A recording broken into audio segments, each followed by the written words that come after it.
Hello everyone, welcome back. Oh, I've got Blender on the screen. Today we're going to do another random experiment in some kind of blend file. I don't know what it will be. So I've got my index of all the possible things I can work on. So let's see, one of my products are an experimental file.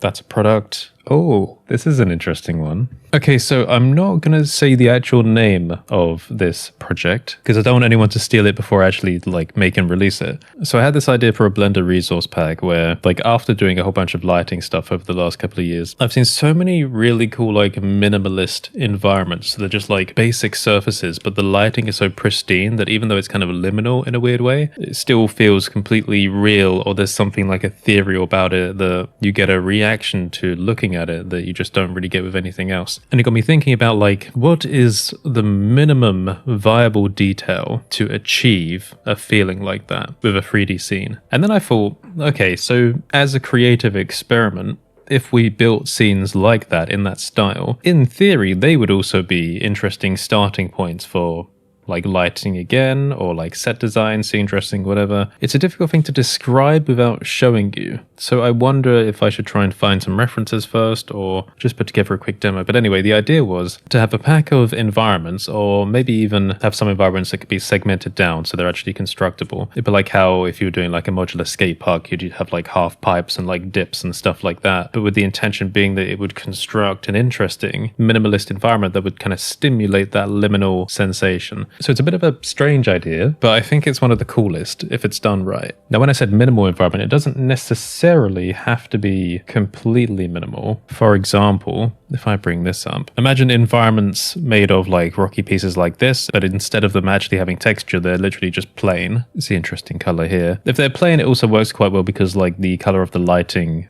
can drive most of the vibrancy. But they don't have to be a rocky style like this. It can be completely smooth. What about the Blade Runner 2049? Hang on. Wallace lighting. This is kind of the opposite in the way of the rocky one is organic, this is hard surface, but you get the idea that it's just a scene with a simple element of lighting there. That one's maybe a bit too basic though. Taking inspiration from nature may be better. Here's another scene from Blade Runner. It's quite an interesting one. A large space, something where you could put a camera at any angle in this wide space and it should still look interesting. Okay, here's an image from the Petra Museum. Imagine a cylindrical room that's just all like that all the way around. Not with the items necessarily, but with the idea being that because this environment is there, people could put their own items in and use that as a rendering scene. It's kind of distinct from Afterglow in the way that Afterglow is a lighting specific project that I've been doing. But I wanted something completely spatial. So it's not about the light, it's about the shape of environments. And then combined, both of them together could be extremely powerful. I don't know why though, I love this idea of canyons, or a mix between human constructed environments and canyons, wall pieces, because I've always had this thing about interior design where rock walls are something that I'm kind of obsessed with. You can tell what we're doing at the moment is we're ideating. That's kind of the point of this type of exercise. So what I meant by interior rock walls is something like this. Okay, so you've got man-made, human constructed, then we've got natural things. And rock walls are fantastic for lighting because subtle changes in light angles create such a different impression on the rocks. So maybe this would finally be an opportunity to explore that. However, to get rocky shapes, I have small things I could possibly photogrammetrize, but they wouldn't give enough interesting detail. This could be done procedurally. I haven't done geonodes in a long time, so I don't know how well that'll work out. We can sculpt, of course. All right, hang on everyone. I'm going to take a look at my little fossil collection and see if there's anything in there. All right, so I haven't really had time to set up a proper photogrammetry setup in the studio yet, but what I've got here is a tiny turntable with one of my fossil samples on it, and I quite like the back of this sample because it's got quite a variety of rocky structures. Hang on, you'll be able to see it in a sec. So you see how it's just a basic rock surface, and it's got little fossil imprints on it as well, but if we can take a segment out of that, we could use it as a rock wall, or take chunks of them and mix and match them together. So I may end up using reality capture. Alright, this has turned into an absolutely chaos-filled recording, so I need to catch you up on what I've done. So I scanned in a fossil sample of mine over here. I tried using reality capture, but since I haven't got a clean photogrammetry space set up here, it's a bit hard to hide the background. So reality capture didn't work too well, so I used Substance Sampler because it's got an auto masking tool for masking out the background. And that worked okay, and I kind of transferred things into 3D space, as you can see here. Works pretty well, but I didn't do the underside, so that's empty. I still need to learn more about doing the undersides. In terms of lighting, I'm using a modified version of Studio Cage 5 from my Afterglow pack for Blender. So that's the first step, just kind of learning, you know, how to do the photogrammetry for that. And now I know that I definitely need a dedicated studio space for it. I then took those fossils and I laid them out in a line, and this is where I'm starting to experiment with environmental things. So as you can see, we just got a bunch of planes here. Now the fun thing here is I wonder what you think this looks like rendered before I actually show you. I'm just noticing that the normals are wrong on this cube, because you know me, I'm all about lighting. I feel like I'm pretty good at it now, but you can't tell the lighting just from looking at a view like this. Well, I'll show you. So it looks like this. There we go. So obviously it's all kind of scatterbrained at the moment and I'm just experimenting. But what I was trying to do is feel like, well, if I'm creating like a museum type space, how do I want to like highlight rocky structures? I love like underlighting, backlighting, etc. But what this is also highlighting is the stuff I've been trying to drill into everyone's mind with all of my lighting videos. Emissive light and space can make a huge difference in things. Let's say I hide the underlighting here and we get an effect that's still really cool. Actually, you know, I quite like a little bit of top lighting like that, but it fundamentally has a different vibe. So using the fossil scan as a substitute rock object seems to work pretty well, actually. I mean, we're losing out on like pixel detail, of course. It's not as high quality as it could have been. If I had a more appropriate setup, I would have been able to get that, especially since I do have 4K like recording potential. What I've also done is in the material for the scan object, I've desaturated it, but I can resaturate it. And we'll get some of the original colors coming back in. Although I feel like in some cases that actually kind of gives away that it's misscaled. Let me just turn this light up a bit. Separate that close light object. Let's turn that one up a bit. So the thing is with rescaling like fossil objects is depending on the pixel density of the actual texture content, it's quite easy to see whether it's rescaled or not, especially when color is involved. I think it becomes a little bit easier to hide that when color's not involved, depending on how you light the scene. But generally, I think it's not that bad. You can also oversaturate as well, and then things get very different. All right, so let's just play around with the lighting a little bit.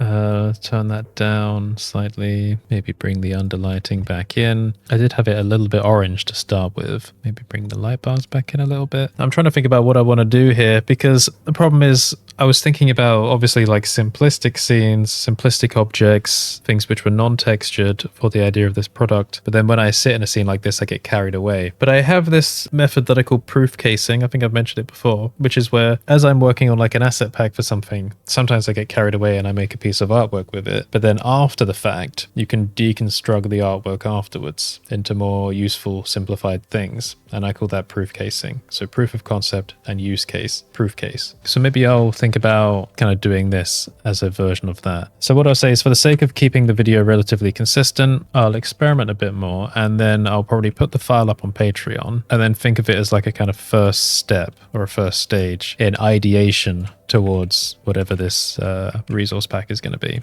Maybe it's kind of cool showing a bit of the fossil there, because if we are like simulating like a museum type environment, then it kind of makes sense, right? Maybe we're in a geological center of some kind and we're actually like looking out into like the rocky local terrain. In that case, maybe I should move that further along. Kind of rearranged rocks in a way which accentuates the fossil. Oftentimes when I do environmental things like this, you'll notice that we just got like planes floating around. You know, I don't work on the unnecessary things until it makes more sense. So planes on their own are perfectly viable for helping you like kind of block out how light will bounce around a place. So the thing about having large focus objects like this with the actual main fossil segment there is that if we have everything too close and scrunched up together, then it's going to draw too much attention away, I think. And we would rather have the light kind of accentuating the actual object itself. So I need to think of a way to do that. What I might do is see if we can kind of clump these things together in a way that's almost non-repeatable, but also doesn't highlight the empty gap. Maybe a little bit like this. So we get some overlaps in the objects a bit, but they won't necessarily be too visible when highlighted in the rendered view. Again, depends on how things are lit. So if I just increase that, maybe we can see it a tiny bit. It depends how we overlap them and at what angle. So then if I remove some of the other backing ones, and we can say that this is like a general enclosed object in quotes. So I turn off the volume, look at that under light. Yeah, we could say the backside is more of like a rock object in that way. Might even be interesting like arraying the sides and using that as some kind of effect. So let's take the backside of it. Might just give us a little bit of scene light for now, just so we can see what we're doing. Now instead of duplicating, we're just instancing. I suppose, interestingly, we could kind of layer things as I'm looking at it. Like what if we did kind of of like stepping layers a little bit. Might take a little bit of fiddling around. As it's instance, we don't really need to worry too much about the amount of geometry there. But do you see what I mean? About creating like a wall effect like that. Actually, the fossils on the other side start looking pretty cool as well, even though they're scattered and broken up. Okay, so that's kind of cool. Let me rename our fossil focus one and actually remove that briefly, because I kind of want to have a look at what this looks like just as it is. So let's move some of those lights out the way, because we might find that this pattern is strong enough on its own to be kind of something worth celebrating in the scene. Just reducing the strength of some of the orange lights. If I put one up close a little bit, reduce it even more. I wonder if I can lower that down so we get it kind of creeping up. I should replace it with a bar instead. If I take that bar, duplicate it, flip it upside down, move it down below. Get rid of the round light, replace the material on this with the orange one. Let's skip the gradient effect. So we get a little bit of orange under lighting.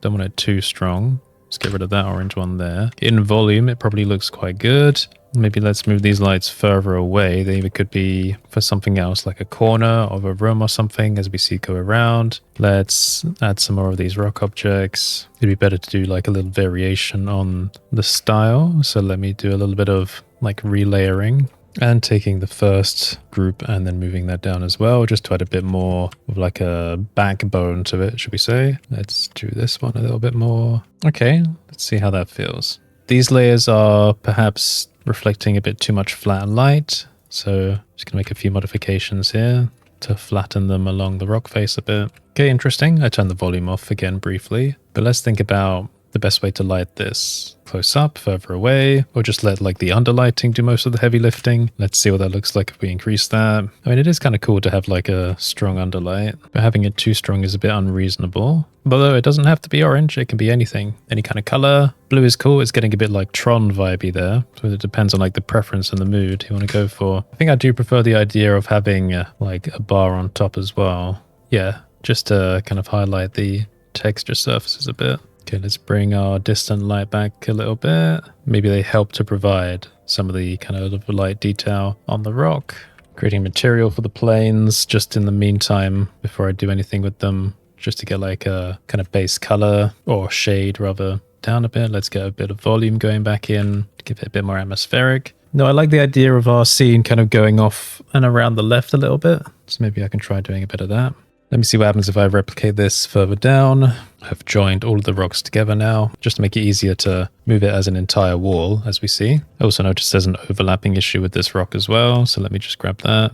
Yeah, I crashed Blender because I kind of did things in a bad order, so let me do that again. I'll keep them separate this time just to avoid any problems with performance. Just structurally preparing the scene a bit more, even if it's just as a sketch for now. Just like a really basic sketch of using planes, just to kind of like bash out the mood of it. Okay, let's get some railings down there as well, just like before. Let's take one of the underlighting bars, move that down. And then move the rocks closer. So we've got like a wall going there. Let's see. So now we have a rock wall on the left and a rock wall further down. Maybe if I turn down the bloom a little bit, you can kind of see that. Perhaps I need to move this light out the way, or instead put one of these lights along the top so we can see the back rock a little bit more. A little bit like that. That's pretty cool. We could imagine some fossils embedded in the back wall back there. It would be nice to kind of highlight that that's a pathway going around there a bit more. That might require a slightly different approach on the lighting. For example, some kind of light to emphasize that, hey, there's more back here, like a pathway. So to do that, we would then, let's say, take those end vertices here. See, I'm just like literally just sketching out lights where I want them to be. The light should be on the underside there if I'm right. Yep, something like that. So we can put that behind. Let's set the origin to geometry, rotate it upwards a little bit. Yeah, make it like that. Bit of a standing light. So we can definitely see that there's a pathway back there. It's even highlighting the railings a bit. In that case, not sure we need any specific lighting at this point. Maybe kind of following on from what I've got at the moment here, there would be some kind of like ceiling light grid that has a geometric pattern like this that kind of webs along the top. I'm okay with that idea. In which case, maybe we could like extend these to reach whatever the point in the grid is. But maybe I'll just leave that there for now. Just extend that ceiling plane further along. So imagine that the roof kind of fills itself in back there. You know, it's pretty effective for like just a test of using the fossils as rock objects. Now remember, this was just really quickly done. Like the scan was quick, bashing them together was quick, literally just planes and light objects in the right places. So this doesn't specifically connect to the project idea I had at the beginning of the video. So what we've ended up with is just something experimental that I can now take further. I could turn this into like a full-on piece of like interior design artwork if I wanted. But like I said, what I'll probably do is I'll just like refine the block out a bit more, then shove that on my Patreon. And what I've learned now is a little bit about how to present like scanned objects as interesting natural environment pieces, which should help me to move on to that project idea in the future. So that's what I'll do. If you made it this far through the video, put some kind of rock related emoji in the comments so I can see if you made it this far. You can check out my tools on curtisholt.online/store or support me on Patreon, patreon.com/curtisholt. So thank you for watching everyone. Stay safe and I'll see you next time.